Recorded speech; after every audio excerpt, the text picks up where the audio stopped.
Dua Lipa është vajza që ka bërë krenare të gjithë shqiptarët kudo që ndodhen, jo vetëm për zërin dhe talentin, por edhe për një tjetër fakt shumë të rëndësishëm. Në intervistat e saj në mediat më të njohura botërore, Dua thot gjithmonë me krenari që është nga Kosova dhe rrënjët e saj janë shqiptare. Dua ka qenë promotore e turizmit në Kosovë dhe Shqipëri, sepse pas intervistave të saj, shumë të huaj kanë patur kuriozitet për të vizituar jugun e Shqipërisë, pasi Dua në videot e saj referohet si një mrekulli e pazbuluar.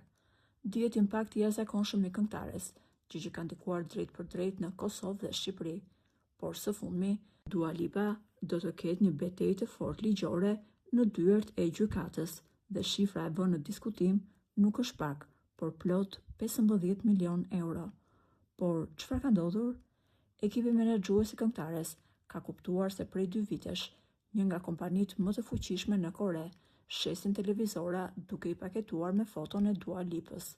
Fillimisht, kompanisë është kërkuar që të heqë foton e Duas nga produktet e tyre, ndërkohë që ato kanë refuzuar dhe kanë vijuar shitjet.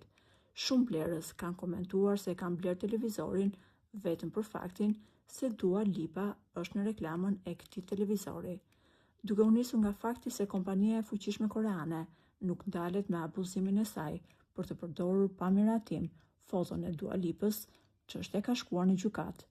Në shkallën e parë, këtë gjyqje ka fituar këngëtarja dhe nëse apeli do të lërë në fuqi këtë vendim, Dua do të dëmshpërblehet nga kompania koreane plot 15 milion euro.